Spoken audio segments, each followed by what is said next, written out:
Dr. Tom is invisible. Welcome, everybody. Dr. Tom O'Brien will be with you in just a moment. We're super excited to have an amazing guest this evening, Diane Kaiser, best-selling author. Diane, share with us the title of your book. I'm so excited about it. Killer Breasts. And actually, let me grab it. It's sitting right in front of me. I forgot to do it for my show and tell. Here we go. Oh, great. Look at that cover. All right, family, Dr. O'Brien is here. Take it away, Dr. Tom, you're live. All right, we're live. As usual, there's always some kind of technical difficulties, but we've got the master at Mary Agnes to fix it. So hello, everyone. Welcome. It's 4:05 in California, 5:05 here in where are we? Costa Rica. 12:05 in England, Wednesday morning, 1:05 in Italy, 8:35 in Australia, Wednesday morning, and it's Facebook Live.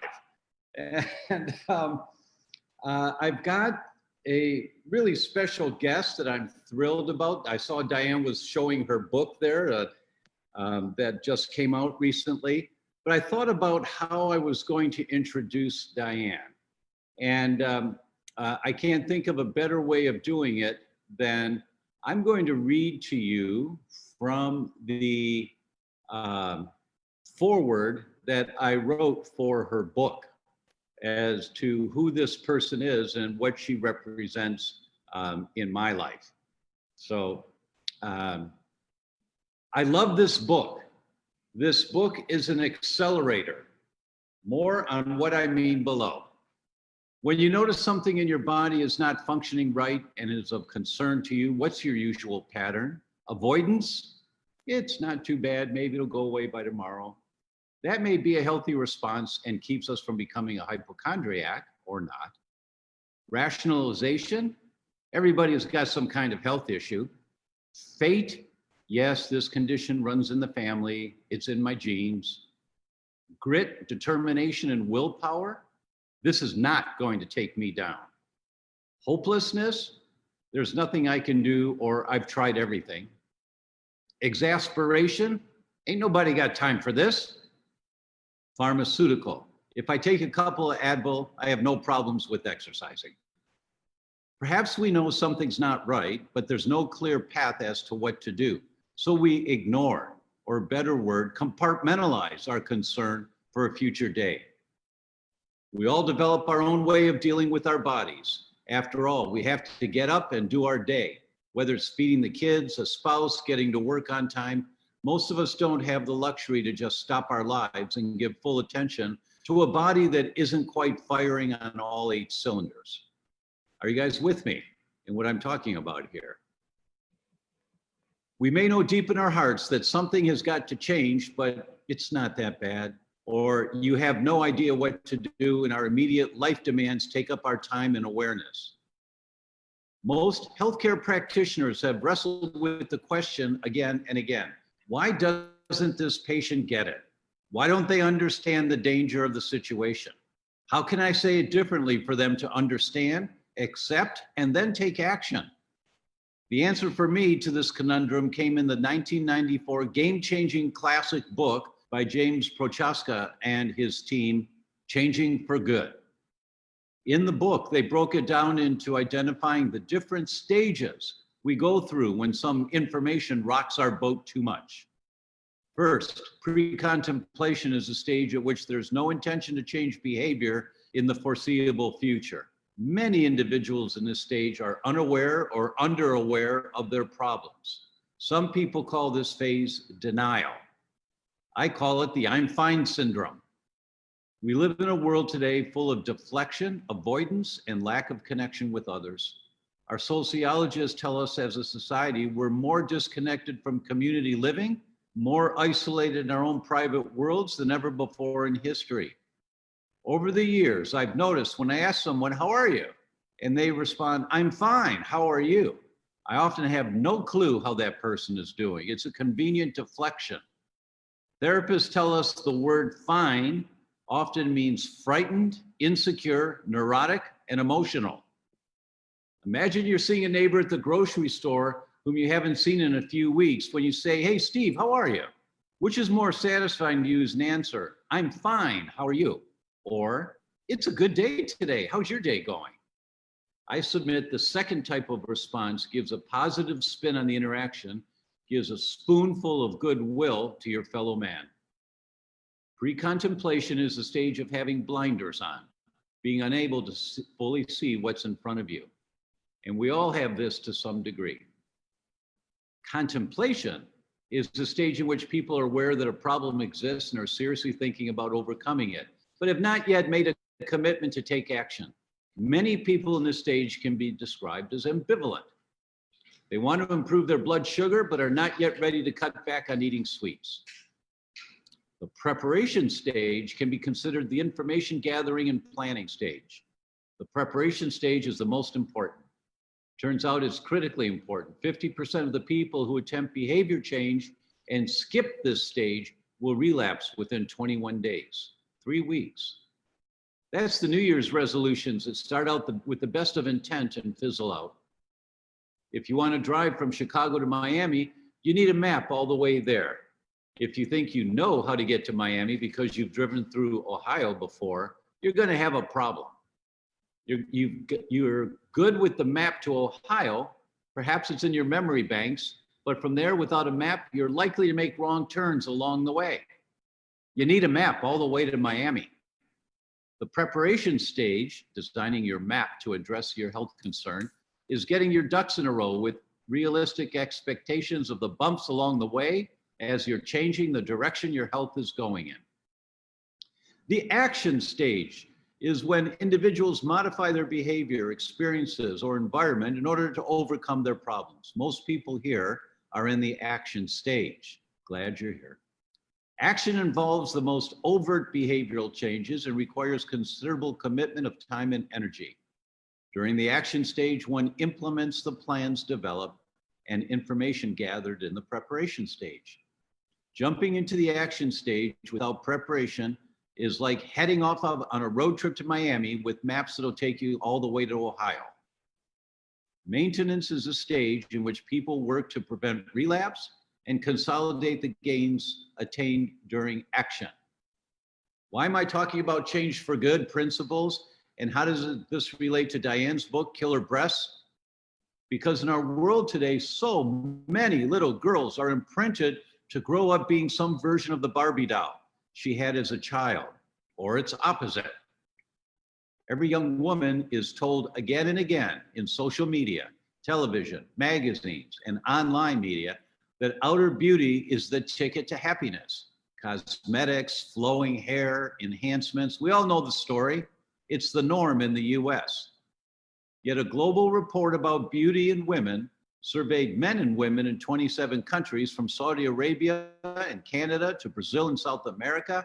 The results can be summarized by a quote from Audrey Hepburn. "True beauty in a woman is reflected in her soul." According to this survey, the citizens of the world think happiness, kindness, confidence, humor, and intelligence are more important than the appearance of the skin, the shape of your body or face, what color your lipstick is, your hairstyle, or your makeup.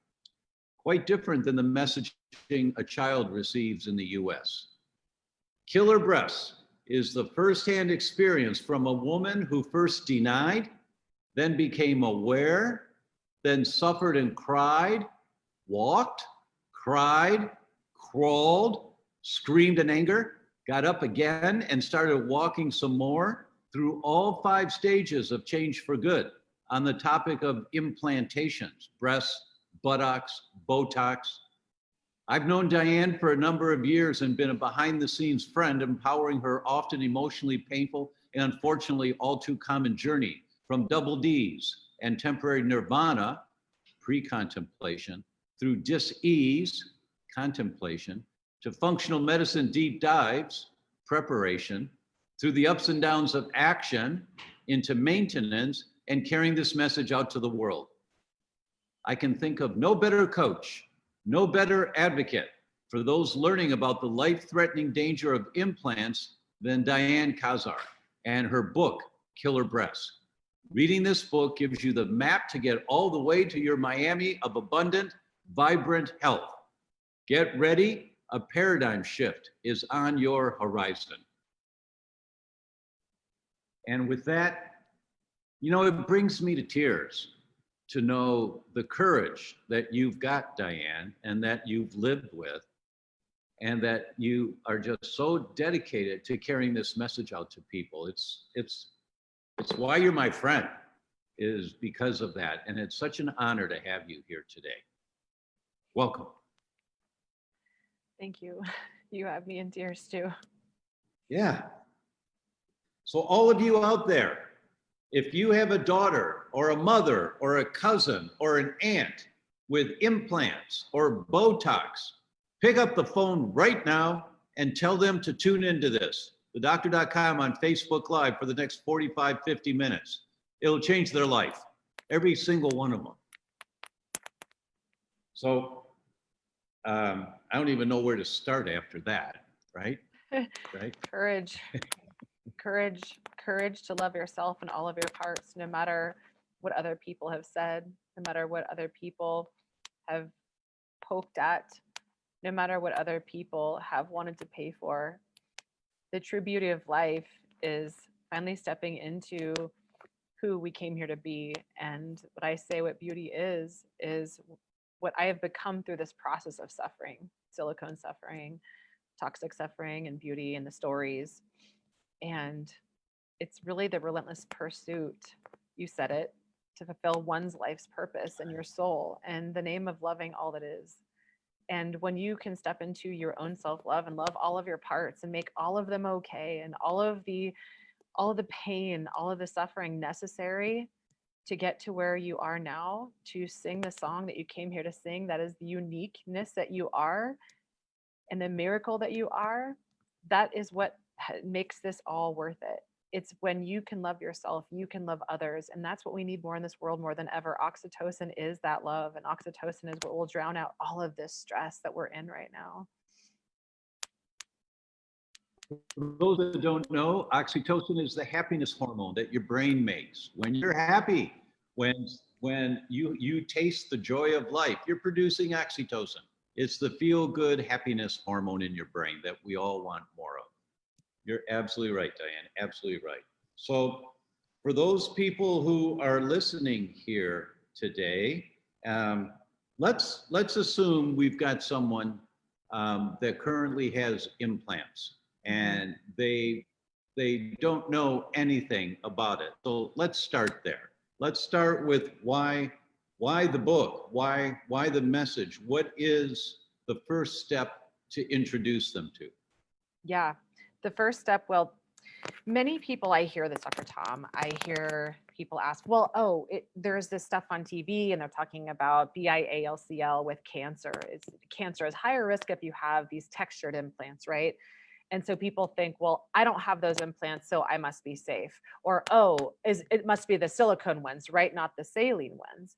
And so this is the first thing that people start to dismiss. You know, there's these stories that we latch onto or that we've heard from other people. And so I want to just start all of this by pretending like your brain is a little etch-a-sketch and just shaking all of these things that you may have heard, the telephone hearsays, because it took a lot of research for me to get to the truth of what's really happening here, and not just breast implants, but toxic beauty. And so you may have even been to a doctor, and you may have been dismissed by a doctor without their intention and trying to be mean or dismissive. They just don't know better just yet. And that's why we're on this mission to share this with the world, because if you're having a lot of problems and they're mysterious and you're not sure where it's coming from, but you've seen many doctors and you've been on the treadmill of supplements and cleanses and treatments and therapists, and you just can't seem to figure it out, and you have implants, I want you to listen today, because this is where I was. You know, I've messaged Dr. Tom sometimes privately. I'm like, I don't know what the hell is going on with me, but I am so scared and I don't know what to do. And the symptoms were things that didn't resolve with medications. And so I just want you guys to know that you have hope here, whether it's breast implants or it's toxic, beauty or Botox. These are things that have not been transparently disclosed to us, that they are some of the most nasty chemicals that are out there. Botox alone was something that was prescribed, or not prescribed, it was actually something that was used in the Gulf War to paralyze the troops. So how does this crap end up in our bodies in the name of beauty? So with breast implants, it is not just one type. It's not just one manufacturer. It's not just one woman. This is something that we have pulled together from several women, hundreds of thousands of us from all around the world. And we compared notes and said, wait a second, because a lot of these studies, a lot of these women who were actually done research on to see if breast implants were safe were thrown out of the studies if they were having negative side effects. So there's a lot of deceit and a lot of betrayal, to use your word, Dr. Tom, in this industry. And so for you to feel symptoms is your body, is your soul trying to speak to you in the language of symptoms. If you have any symptoms whatsoever, it might be your breast implants. And I would also say, even if you don't have breast implants, I think you may remember, Diane, in 2016, I came back from Lisbon, from the Autoimmunity Congress in Lisbon, and I think I saw you shortly after that and said, this professor from Netherlands, he and his team have published a number of studies, and he's a visiting professor at Harvard, that says all implants leak. Every single one of them. And when they leak inside your body, your immune system, trying to protect you, starts to fight these things. And this is a primary contributor to the development of connective tissue autoimmune diseases like lupus and scleroderma. They all leak, every single one. Yep. And of course, the plastic surgeon's not going to tell you that. And he may not have read the studies. He may not be aware of this, or he doesn't want to know. His whole livelihood is based on this. Yep. And I don't mean to suggest they're not honest people, but there's too much information out there, and you summarize it so well in your book for people in layman's terms, many of the studies that talk about this. Yeah. And actually, there is a physiological biochemical reaction to that, Dr. Tom. So I'm glad that you started off this with some heat, because it sets the tone for me too. So I could set my own heat. I'd rather set fire to our dreams than set fire to our body, which these breast implants do.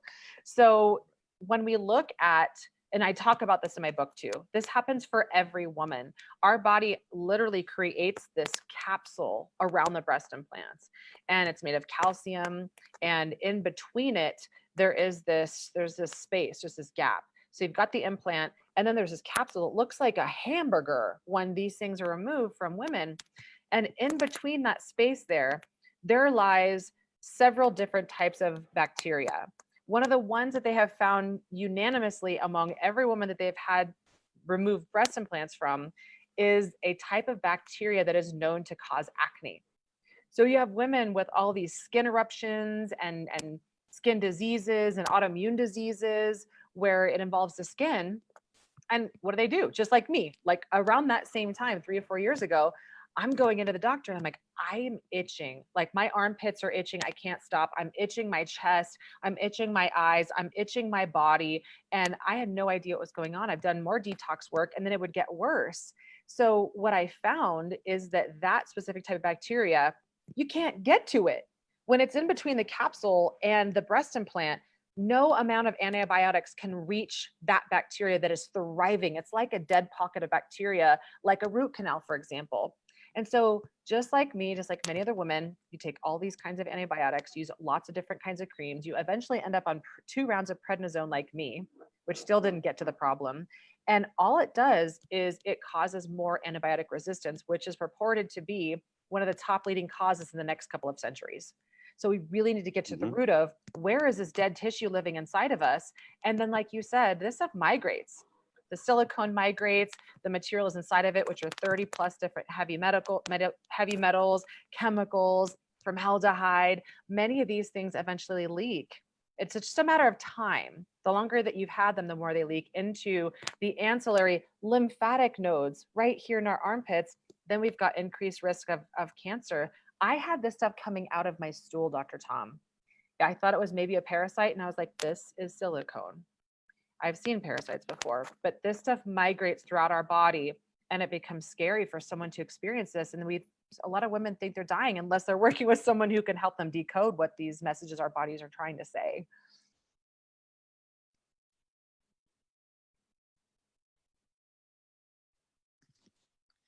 I think Dr. O'Brien froze. This is his producer, Mary Agnes. I just realized that Diane finished such a beautiful piece and Dr. O'Brien is frozen over there. We know that his internet in Costa Rica. Oh, he's back. Got it. I'm back. Sorry. He was perplexed. No, it's the internet here. Unfortunately, sometimes it's bad. And yeah, Costa Rica. I was rolling with you, Diane, with what you were saying and about all of the different and how it was coming out in your stool. That's when I lost it. I lost the connection. For everyone that's hearing this is game changing for you if you didn't know this. And this is not some freak, rare response. This is something that happens all the time when you inject these chemicals into the body. I wanted to give a shout out. I wanted to say hello to the people that are here. And MA, I was going to read some of the questions, but I think it's because I went online with my phone that there wasn't enough juice to stay with you on my laptop. So I'm not going to say hello to everyone that's out there, but MA, copy the questions and post them in the chat, please. So we'll continue with that. So we will be able to answer your questions, everyone. I saw one of the questions was, what kind of symptoms were you having? And you started to answer that, Diane. Were there more symptoms than what you have begun with? Yeah, for me, toward the very end, and I appreciate the question, the inquiry, because I have a formula that is courage. And the first C is curiosity. So unless we're asking the question why, we don't invite answers, right? So the first question that you just asked is so commendable. Why? Why were you suffering? What were you experiencing? Why am I having these symptoms? Your body's always trying to talk. And this is the biggest message I'm trying to convey, is that first of all, you're naturally beautiful. And second of all, is that your body doesn't hate you when it communicates in the language of symptoms. It is trying to help you. It's self-love from the soul expressed as symptoms. So thank you for asking the question. Now, my symptoms might be different than yours because I've been working with hundreds of women now over the last couple of years with this. But the majority of women share a lot of the same symptoms that I had. My hair was thinning to the point where I had about half of it left. My eyes were so rashed where I was itching, and I put pictures, it looked like a little raccoon with like really bright pink eyes. They were swollen there. It seemed as though every area of my lymphatics were itching. So we think about your lymphatics, it was my neck, it was right around my eyes, it was my armpits, it was my chest, and it was my inner thighs. That's real lovely when you're having sexy time with your partner too. So these are things that definitely inhibit your sex drive. So for me, I was exhausted. Toward the end, I was so irritable. There were so many toxins moving through my body that it felt as though I just wanted to push everything away. What that does is when we're overly toxic like that, is it taxes your adrenals, because your adrenals release cortisol, stress hormones, sex hormones, and sleep hormones. But when you're that toxic, like I was with my breast implants, as well as other toxic beauty things and Botox, and as well as other things I talk about in my book, because this is not just about breast implants and toxic beauty. This is the toxic world that we're living in. But those were the big things that for me exploded and erupted that were my final throw. So cortisol is this, firefighter that's putting out all the fires out in your body. And when you're constantly in a wildfire state under your body, your stress hormones are like, I can't keep up with this. We want to rest too once in a while. We want to make some sex hormones to make a baby, or to have a sex drive, or to build muscle or burn fat, or whatever the things that you need to build beauty, to build hair, to build beautiful new tissues, to regenerate your organs. So my cortisol was like on low, on empty. My immune system was struggling to keep up. I had candida. I had overgrowth of candida. I had parasite overgrowth. I had bacterial overgrowth. I had acne. I had cystic acne again. My face, you guys, was so swollen. I just felt like I looked like a bowling ball oftentimes. And I felt like, I know many of you might relate to this because a lot of women I work with do too. It's like they can't take a day off exercising or sweating or detoxing because they feel like they're going to blow up. And I felt like I was just blowing up. I couldn't skip a day in the gym because my face would look like that moon face, kind of thyroid. I just felt like I was bloated everywhere. My stomach was bloated. I looked like 3 months pregnant all the time. I had food sensitivities. I couldn't eat many things. I was down to about 10 different foods that my body agreed with, chemical sensitivities. I did all the gut bug cleanses that I knew. I did a lot of the supplements that I thought would help me. I bought over $100,000 worth of services and different things at my house and different biohacks and saunas and had colonic treatments, but I still would have returning symptoms. I was depressed. I was anxious at the same time. I didn't want people to come offer to help because I felt like on the inside, I couldn't figure out what was going on. I didn't want one more thing to do on my list.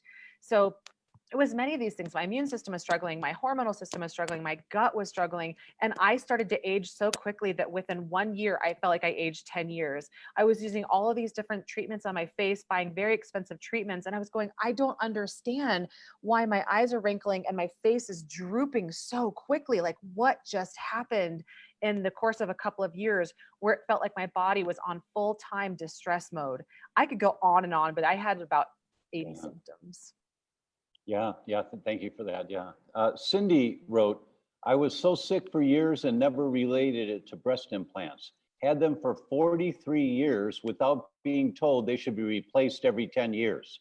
I'm almost 2 months post-explant and I'm slowly getting better. No regrets with getting them removed. Way to go, Cindy. Way to go. And so now it's a flushing process to get the residue out that's in your body. And you've all heard me talk about the amount of environmental toxins that we have in our world today, like never before in history, and that our immune systems are not designed to deal with these kind of environmental toxins. So they do the best they can in the midst of it. So the more help you learn the more you learn how to help your body flush this stuff out, the better for you. Yep. Yes. Absolutely. And you just said something about, Cindy, great job, sister. I mean, that takes so much courage. It takes courage to also ask the question, what happens to me when I take my breast implants out? Do they look strange? That was the biggest part of why I waited longer. But my body got sicker and sicker. And I thought, I need to do this to save my own life. And when I felt breast lumps, which is another side effect and symptom, I had breast lumps on both of my breasts. And I got like a double D-ish. I got about 500 cc's. And toward the end of it, my breasts were so swollen and so uncomfortable and so in pain that one day I was palpating them, which means I was massaging them in my sauna. And I just felt lumps everywhere. That's fibrocystic breasts. And I went, how long have these lumps been here? How long have I ignored the whispers and the screams? How long did I neglect myself in the name of beauty, literally dying to be beautiful? Am I gonna die of breast cancer because I just wanted to be seen and I wanted to be loved and I wanted to fit into society that says you need to continue to cut and to trim and perfect and give away.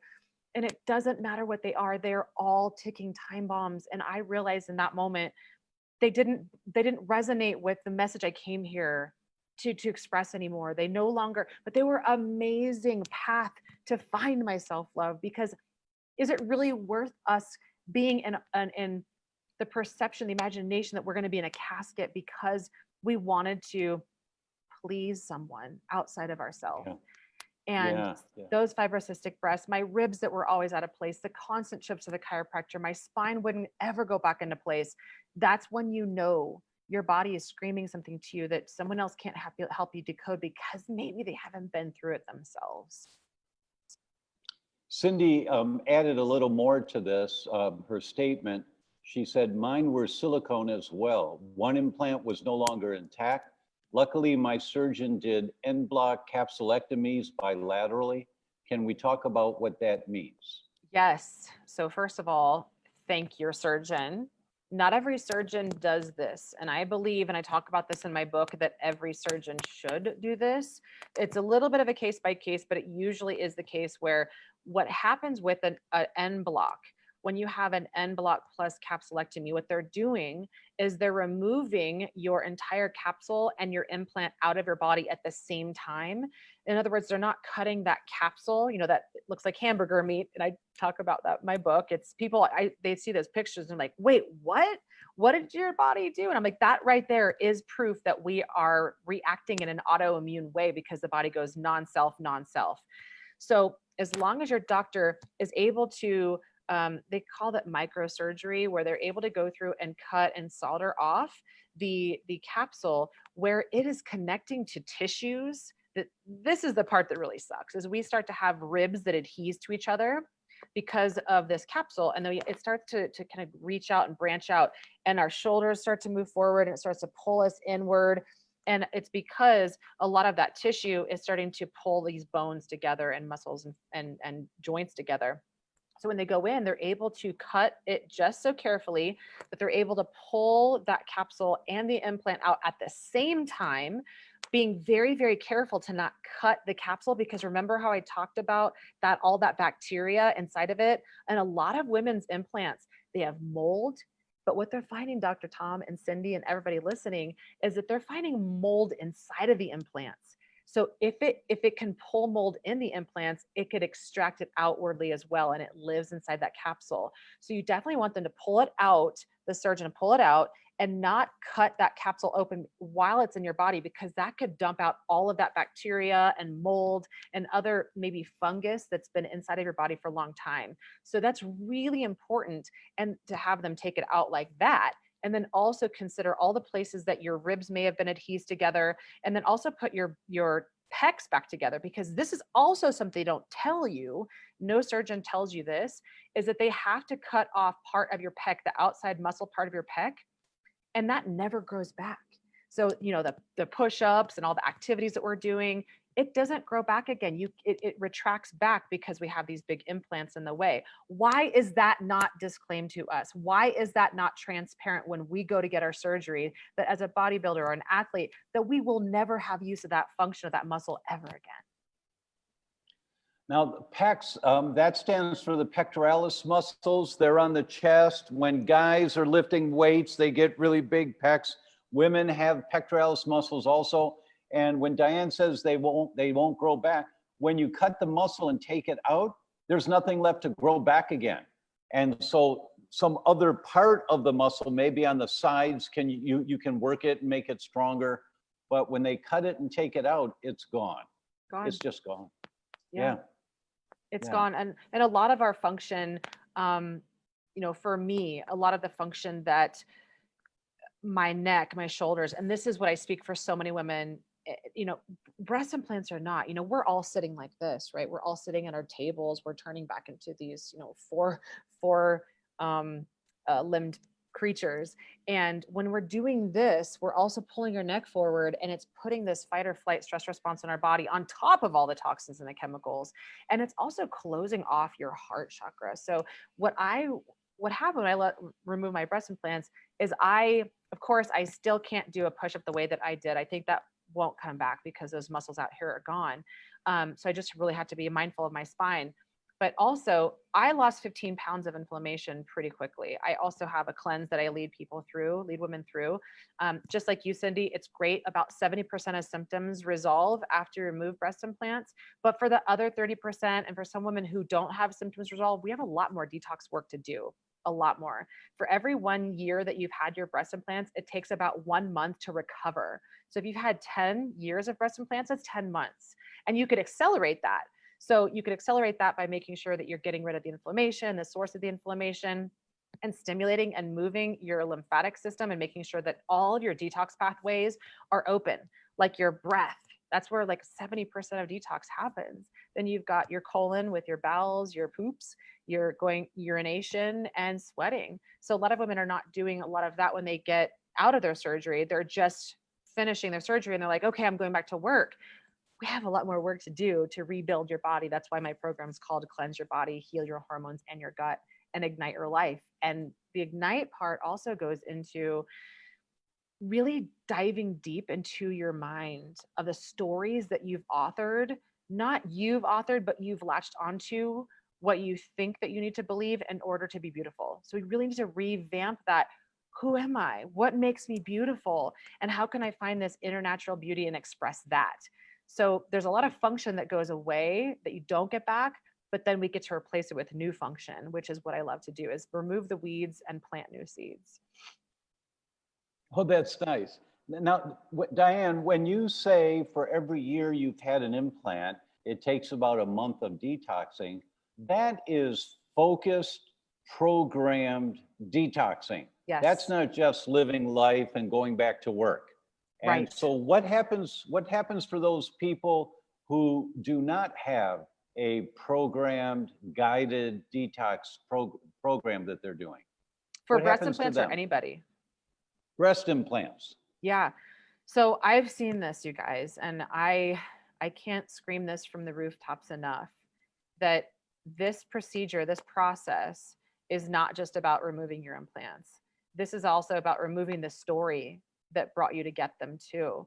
Because what I see is many people, many women, and this is Dr. Tom, this is what I saw last year. And I thought, I have to write this book. This is my soul's journey, because many of the women that I was working with, there was about 10 of them all at once, and they were moving their implants. And then their next question was, well, Diane, what do you think about Botox?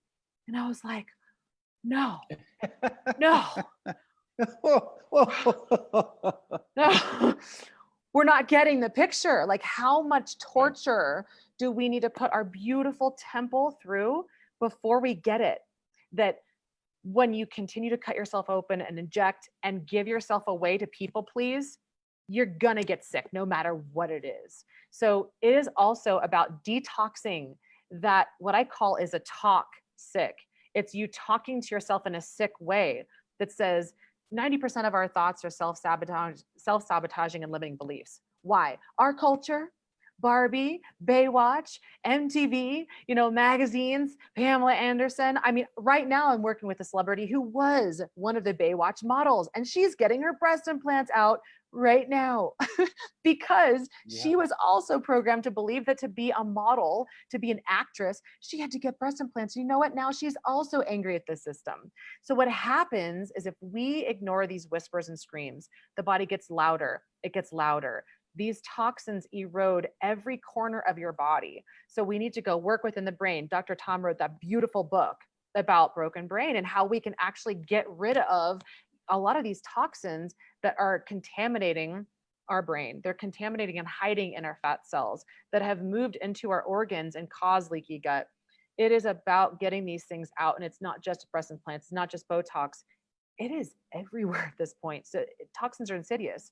So what I've done is I've made this approach really simple, because there's literally millions of different combinations out there and what you can do and the things that detox, there's basic supplements, but there's ways to do this in ways that you also bring in the mind. You also bring in the soul. You also bring in the heart. What I have found is when I've combined the mind, body, spirit journey and not just working with the physical body, women's results sustain themselves because they have a new approach on healing. I would think that when you combine in a program like yours, what people that come out the other side are not just detoxed people with a cleaner body, but they have changed their paradigm of how they look at themselves, and they see with eyes of the beauty that's inside of them. That entire, I mean, in that foreword I wrote for you, Audrey Hepburn's comment is so relevant, that beauty is something that's inside. The beauty in a woman's inside of you. I scored a lot of points. I really scored a lot of points with my wife when I was dating her. And she was like, oh, I don't know, maybe 35, 36. And she had a couple of gray hairs starting at the root. And I looked at that one day and I said, honey, you got a couple of gray hairs here. And she looked at me like really upset. Right? How dare you? Threatened, right. And I said, you know what? I just want to tell you right now, this is how it is for me. I think that you are so damn beautiful. I don't really care what color your hair is. If you want to make it a blonde, you go do that. I don't like the idea of the toxins, but I think your beauty is so great. You just let it shine, girl. It would make me really happy if you just let it go the way it's going to go and not use any of those toxic dyes. And that scored a lot of points. And Marzi has never done anything, never dyed her hair in our time or before. It really is taking ownership of our own beauty. And, who am I to talk about that? I don't talk about beauty much, but you do, Diane. And you've really run the gamut of this thing and come out the other side and now are a representative, a liaison for people, a channel to help women find their own inner beauty. And I think that's just such a powerful tool that you've got to offer. I can't imagine anyone who has injected anything into their body, whether it's Botox or implants, who would not benefit from reviewing how they're currently looking at life and their self and doing your exercises in your detox program. I think it would be of value for every single person in those categories.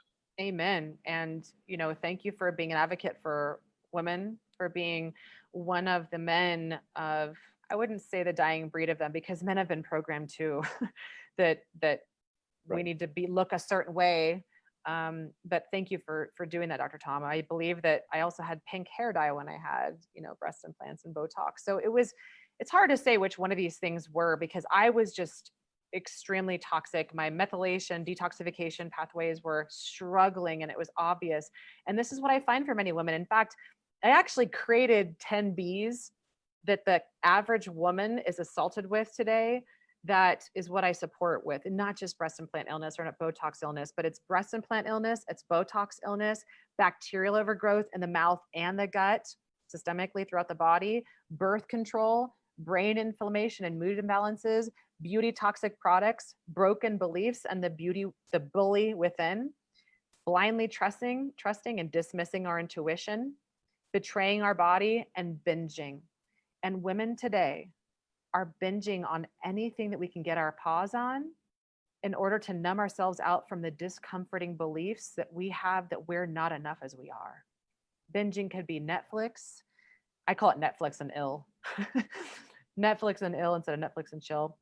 It's binging on food. It's binging on shopping. It's binging on shame. It's binging on medications. Many women I work with are on benzodiazepines. They're taking the date rape drug from their doctor to fall asleep because they're so tormented by our society that says that you need to continue to consume to feel good about yourself, which is a bunch of BS. They can't feel calm in their own bodies because they think that they need to move on to the next beauty trend or the next best thing or the next best thing. It is a never-ending treadmill of toxins and torment and trauma. This is how we take our power back, by flipping the bird to this whole beauty industry, the beauty-less industry, and saying, you know what? For the first time in my life, I'm going to own my beauty. I'm going to love myself the way that I am. And that is something that you are going to get a lot of pushback on from people. Who does she think she are, standing all tall and proud and confident? But you know what? This is what we need to come back to the women who are true healers, because your inner beauty is our collective healing. Amen to that. Amen to that. And such a critically important concept. As you were speaking, I was sitting here thinking, that's exactly what so many are trying to mobilize people to do now. And they're thinking about the pandemic. It's about think for yourself. Don't just blindly follow what they're telling you. And you're saying the same thing about beauty. It's think for yourself. Since you were a little girl, you were told that you're supposed to be a Baywatch babe, that's the goal here, and that's where beauty is. And, anyone that is attracted to a outer superficial beauty, they're not really loving you. I mean, I'm making a bold statement here, but they're not allowing you to see yourself. So Diane, what's the risk for a woman as she starts doing a deep dive into appreciating inner beauty? What's the risk to the world around her? You mean, how do they perceive her? No, her relationships that she's established over the last 30, 40 years. Okay. Great question. This is a very important one. It's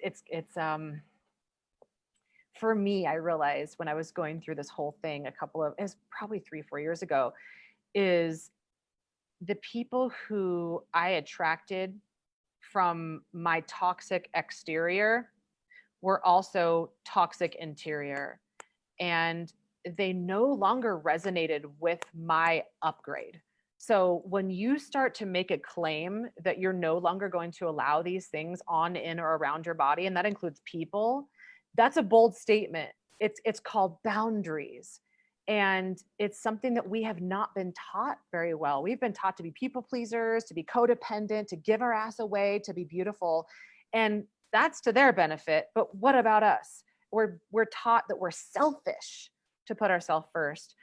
So when you start doing that, and there's a way that you could put yourself first, but also still being for the people around you. When you're just being for the people around you instead of doing, the right people are attracted to you, and you get to be for each other instead of be codependently saving and rescuing other people or shifting your shapes. So I remodeled my entire friend group, Dr. Tom. I didn't mean to, but the people who I attached to gain approval from, or that were toxic themselves, they were threatened. So my action, and when you take a stand for yourself, your action, it threatens their inaction, and they're going to make you the enemy because how dare she? Oh my gosh, this means I need to step up. So you're going to either inspire people or intimidate people. Right. And the people who are inspired by you were like, I want more of you. How can we grow together? The people who are intimidated are just going to fall away. Let them go. It's part of the detox process. Let them go. Along with detox and you're losing toxins, the trauma goes away too. And the people attached to that low vibrational frequency, they fall away. Just let them go. That's the evidence that you're stepping up for yourself. And that's the evidence that you're healing. For those of you who have read my book, You Can Fix Your Brain, you know I talk about the pyramid of health, that there are 4 sides that we always have to look at to be healthier. There's structure, biochemistry, spiritual or emotional, and electromagnetic.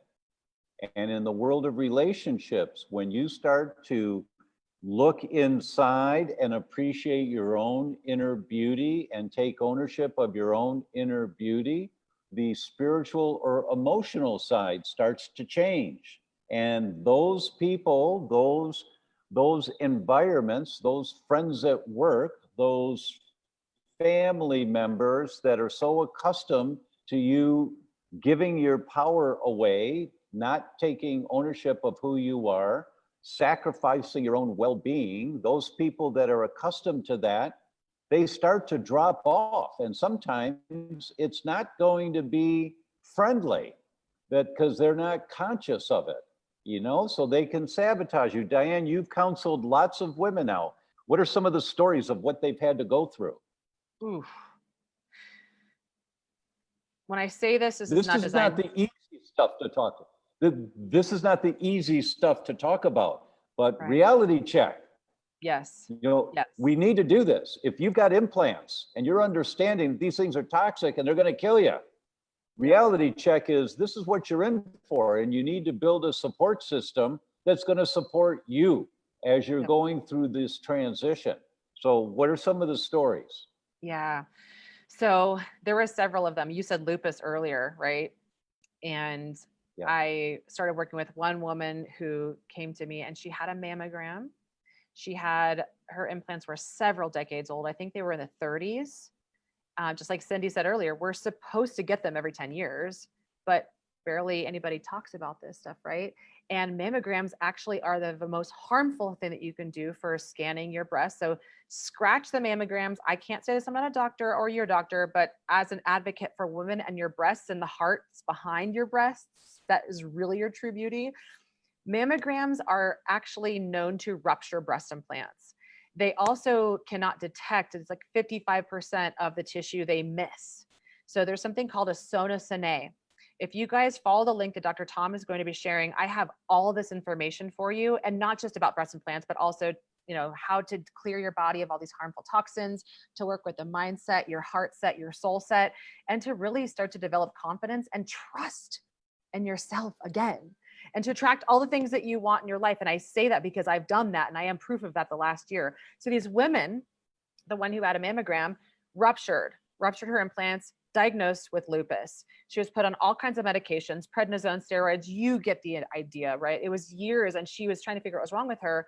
And because women were speaking up and out, like you guys listen to this, share this everywhere, tag this. This is not small stuff.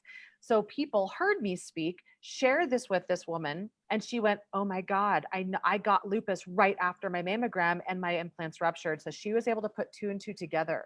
And so we cleaned her out, healed her. Now she's in a much better pathway and understands that they were such a big root of her hormonal issues. Another woman was on benzodiazepines. She was taking multiple medications for hormones, her thyroid issues. We reversed all of that, got her off her medications. It took her a while, but now she's sleeping and she has the energy she needs. Another woman, this is one of the worst that I worked with. She had breast implants, was doing Botox. She had a brand new baby boy. She could not breastfeed because her baby boy was turning his head for her nipples. What does that say? Her son knew something. He had some kind of intuition that's like, those are toxic. I can't take that food anymore. And my intuition said, we got to test him too. We tested the baby boy. We tested the mom. She was suicidal. She was the one taking the date rape drug to go to sleep every night. There's actually a podcast episode of my podcast, if you guys want to listen to this. She literally came to her call saying, Diane, I want to die. I want to kill myself. We cleaned up her routine. We cleaned up her gut. Sure enough, the same gut bugs that showed up on her were the same bugs that showed up on her baby boy. We cleansed him out. We healed his gut, did the same thing for her. Also removed EMF and dirty electricity, which was a sleep number bed and a electric pad over her belly that she used every single night. So that was one of the final tipping points that got her out of this anxiety loop of frantic and OCD and overreactive. She came to one of our webinars one day, one of our calls, and she said, I'm healed. And I looked at her and I was like, you look like a different woman. She was up, she was moving, she had confidence, she had life, she had vibrancy again. And now she's an advocate speaking up about this stuff. So I have many women who have come to me who know no hope.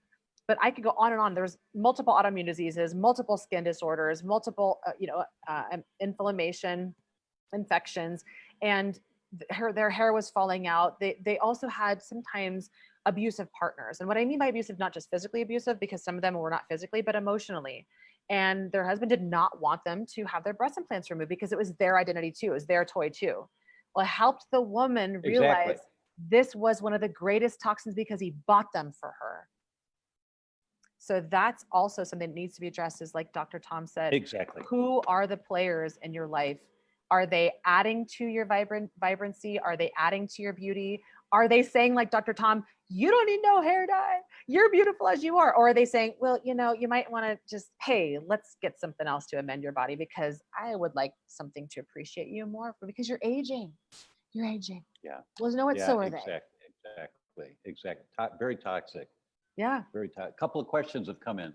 Betty said, I have saline implants inserted under the muscle that are now 15 years old. I also have Crest Syndrome diagnosed.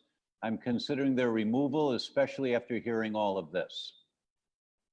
Yay, so there's Betty. Really not a question there. Yeah. Way to go, Betty. But for the audience here, what is Crest Syndrome?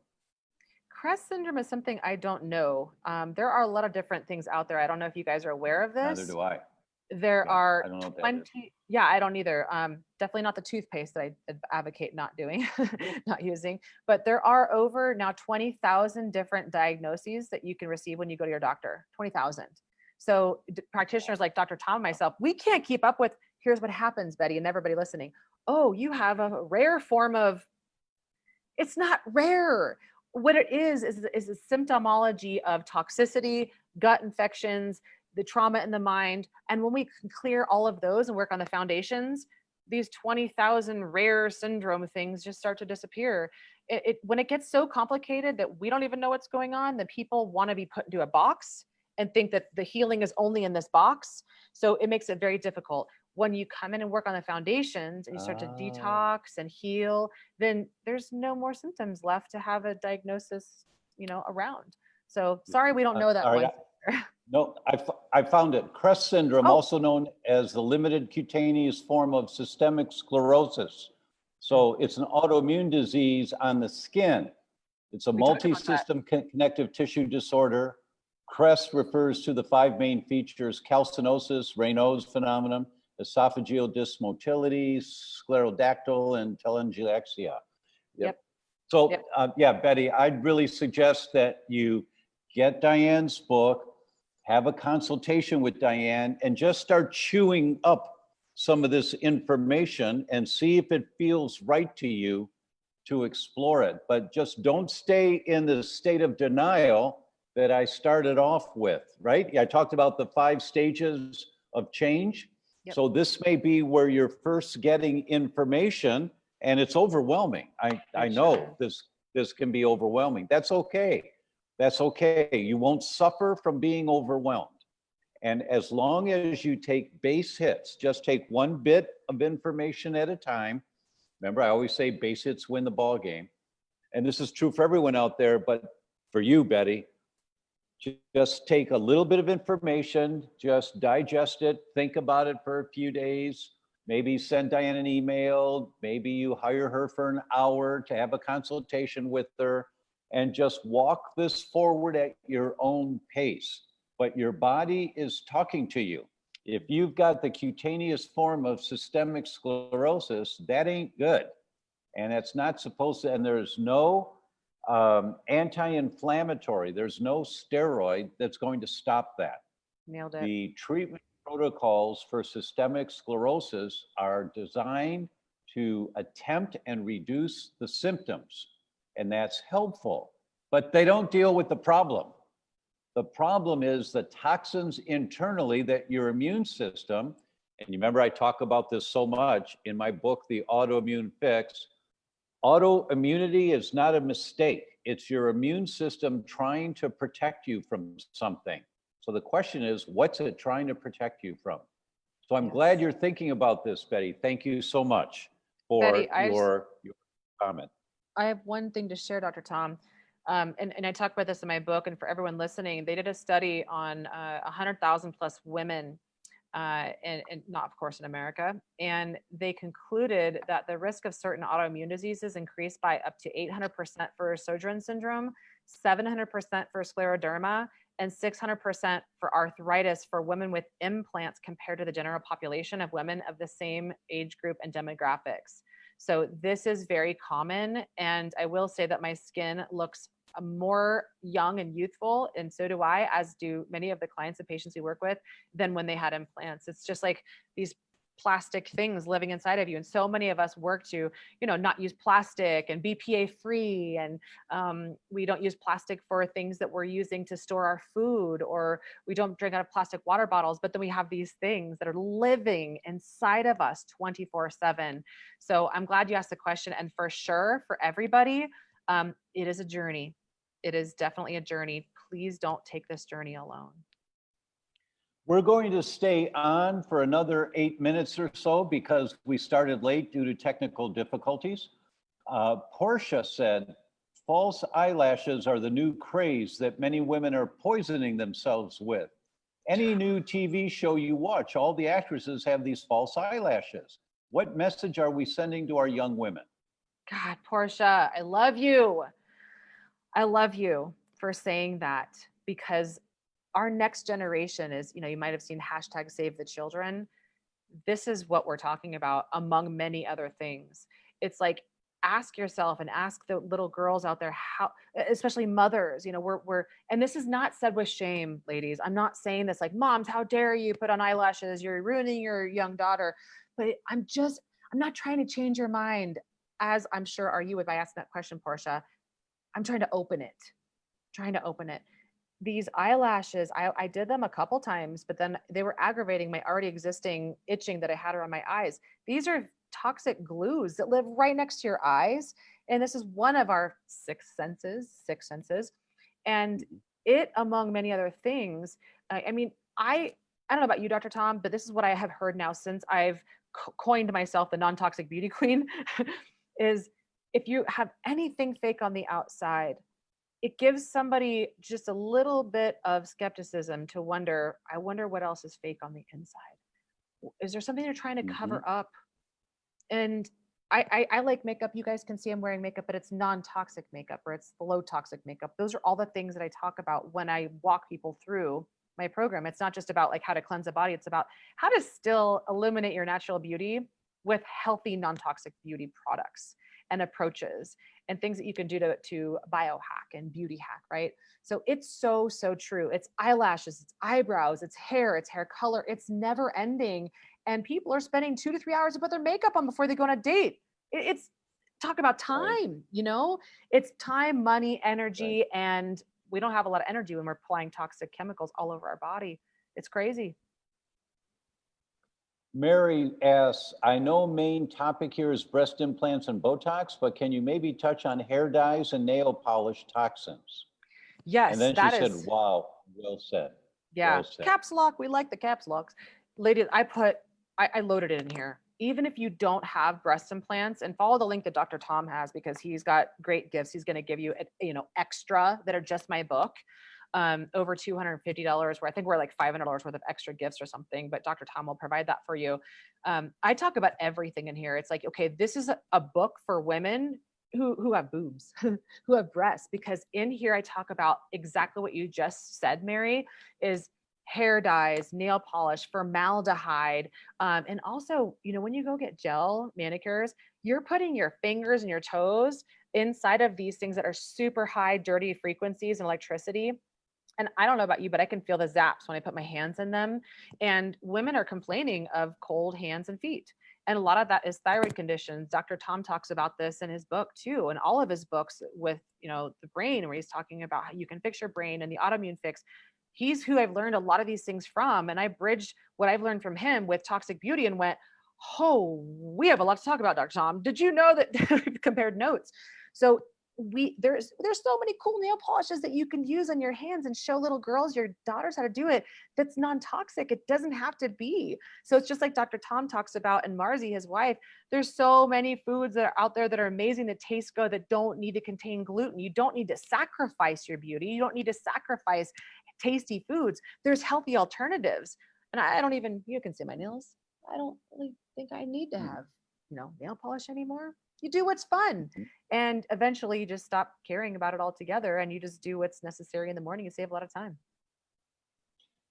I was in Chicago last fall on the north side of Chicago, driving down the street, and I pulled over right away, and I took a picture of this storefront.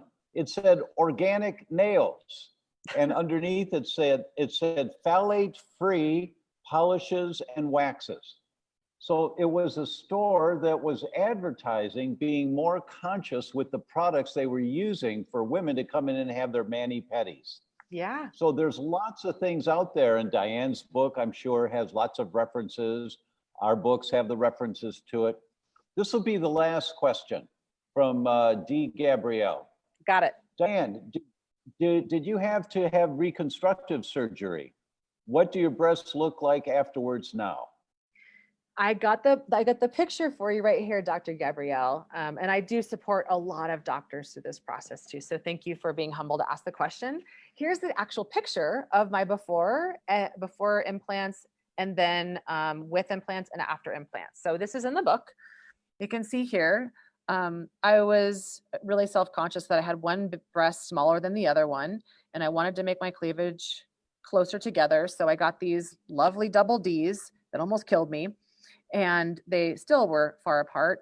This is what they look like before I had them taken out.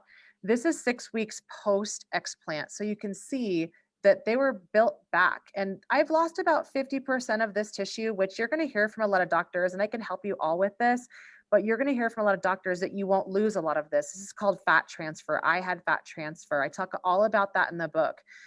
They looked really good. And so you could see they don't look like scary breasts that I had this visual. They were going to look really weird.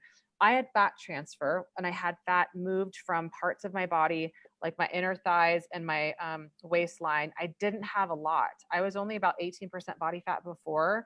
And so here's the advice that I have for you. First of all, is to get the book. I talk about this in there. I do not advocate for fat transfer in the first procedure where you have had the explant and also have had your capsules removed, which look like this when they come out. I do not advocate for that at the same time, because to have these things removed, then that's when they cut it open and the implants are remaining. When they do that, it's a lot of stress on your body. It's a lot of recovery. Yeah. So I hurt all over from the liposuction, from where they remove fat and put them back on my breast, that I would definitely advocate for having that done as a second procedure. I also had extreme fibrocystic breasts and a lot of pain. So it's too much work for the body, and my perspective and opinion from all the women I've worked with, to have them done at the same time. I love my breasts now, though. I love my scars. I love what they represent. I love that I can fit into dresses and have cleavage showing without feeling like my boobs are going to flop out and everybody sees them. I love that I feel feminine. I love that I'm 140 pounds instead of 155 pounds. I love that I can move. I love that I love my body without having anything synthetic in it. So I talk so much more about this in here. And I also have a book Dr. Tom is going to also link here for you, because I'm not just about toxic beauty. There's so much out there. Women have a lot of things going on in their mouth, for example, that are toxic. I talked about bacteria in the mouth that are toxic.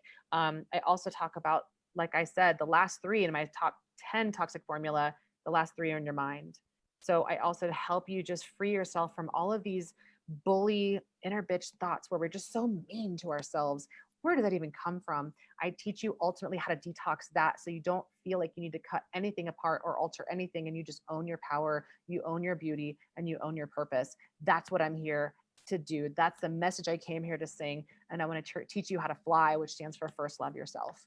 That's all that there is. And that's what this beauty needs. This world needs more than ever. Amen. Amen. You know, Diane, you said something there, put a smile in my mind right away. That's your next book. Your next book is Dancing with Your Inner Bitch, which is, you know, we've all Seriously. got that yabba, yabba, yabba going on. And how do you dance with that? How do you recognize that programming from being a child is inside, it's in there, it's not going to go away? But how do you just listen, you know, hear it and say, okay, thank you for sharing, and then do what an adult would want to do to take care of yourself, as opposed to being at the mercy of those childhood fears and apprehensions. I like that title, Dancing with Your Inner Bitch. You know, it was a New York Times Skinny Bitch. You know, that book was Right. a bestseller because of the title. Right. I think this would be great. Let's do it, Dr. Tom, and I'll have you write the foreword again. I would be honored to do that. Let's talk about the gifts that we have for people today. Yes. And MA, let's post the links, but let's talk about what they are. Yeah. So, Diane, can you tell us? Sure. Yeah. Yep, absolutely. So I wrote another book. So, I mean, I'm always constantly researching all the different things that are coming at us with assaulting our body, destroying our energy, our beauty, our immunity. And so the book that I wrote for you guys, that's for anybody, you guys and gals, for anybody who, breast implants or not, I wrote a book that's called The Top 10 Toxins That Are Draining Your Beauty, Energy, and Immunity. And I have what's called the Freedom Formula to help you cleanse your body, heal your hormones in your gut, and ignite your life. And inside of this book, I bring to you, like, I'm like Dr. Tom, I just bring the stats. Like, I bring the stats, I bring the studies, and I bring the spirit as well.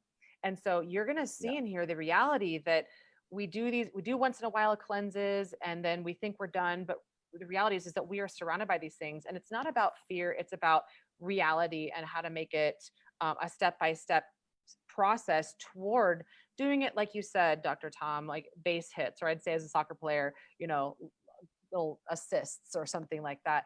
And inside of here, I talk about one step at a time, how to clear these things from your environment, how to clear them from your body. But the biggest 3 I want to draw your attention to are the very ending points, which are the ones that we have in our mind. You can't heal a body with a broken belief that nothing else has worked and this is not going to either. So it's really getting into, where did I learn this thought? Why did I learn to sabotage so much? And who Who am I developing an allegiance to or loyalty to in acting this way? Maybe our parents were that way, so we became that way, and we think we need to be part of the family by doing the same thing, beating up ourselves up. So get into the root of all these things. I talk about in my book.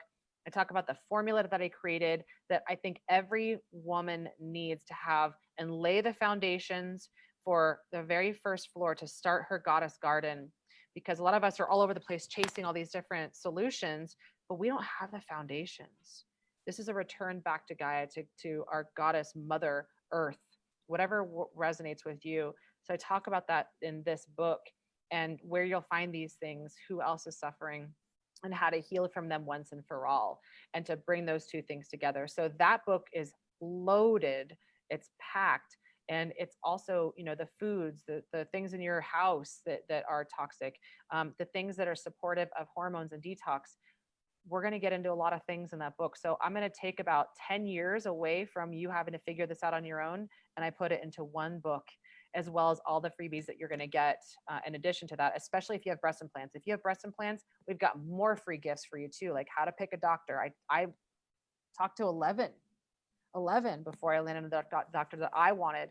I saved $5,000 on my surgery by doing the right things with my insurance. I have resources for you in there. I also talk about how to detox after lymphatic drainage. Got resources for you in there. Hyperbaric. There's so much stuff. And I just get to the here's what to focus on and when, and share this everywhere, because Dr. Tom is a lifesaver by bringing this information to you. He is what taught me what autoimmune disease really is, which also includes that inner bully bitch inside. Thank you for that. And everyone, we've got the links posted here for you now for these gifts. Diane, my staff has asked, could you mention the roundtable of survivors? I almost forgot. Oh my God. I get really emotional about this part because I have so many women in my life who have come to me and humbly, graciously, sometimes privately asked me for help. They weren't ready to share publicly that they were suffering with breast implant illness or things they couldn't figure out on their own. So what I did is I took 15 women, and guess what? All 15 women said yes. I asked them the question, will you be on a killer breast explant expert panel with me to share your story? Why did you get breast implants? What is the journey that you went through? What are some of the symptoms that you experienced? What was your experience with talking to doctors or other practitioners trying to heal? And how do you feel now that you've explanted? What does your life look like now? So it's this whole time continuum. And then I asked all of them, Dr. Tom, what advice would you have for your former self about this journey? What would you tell your 13-year-old self or your 20-year-old self? And so all 15 of them are on a panel with me to share their wisdom and to share their wise woman stories of what they went through. And my hope is that you'll be able to identify yourself or some of your friends or your sisters or mothers, your grandmas, your daughters in all of them, because they all have different journeys, but they all were powerhouse women who were put down by this one decision that they made, but they learned so much from it. So they turned their victimhood into victories, and this is their story. That's marvelous. I didn't know about that. That sounds just marvelous and very empowering. My staff tells me I need to thank Mary Henley for sending stars. Mary, thank you so much. That's really nice of you to do that. Thank you so much. And the last thing I'd like to say here is that I knew Diane when she won her first bikini competition. And she, and this was, I'm a guy from Detroit originally. And, I went and I watched Diane in her training for that competition, and the competition was the next weekend. And here she is in this little bikini with these double Ds, and I'm just like, holy cow. And I realized that animal nature that I grew up with, that Baywatch kind of thing, that it was so deeply ingrained in me. I really enjoyed that we had lunch afterwards and we got to talk as people. And we talked more about how she was feeling and about the competition. So I'm very grateful to have been exposed to my own inner demons about what I was raised with as to what beauty was, because it came right back up in my face when I was with Diane. And sitting here today with you, albeit it's online, I want everyone to know this is what it looks like. You're looking at this woman here, and this is what it looks like when you learn how to dance with your skinny bitch. This is exactly what Your it bully looks like, bitch. you know, because all of those voices are in there that we all grow up with, you know, but they just don't run you anymore. You come through to the other side of it. And Diane is an incredible guide and coach to walk with you on this journey to get to the other side. So Diane, thank you so much for being here tonight with us. Thank you so much. My pleasure, my honor, my heart. Thank you.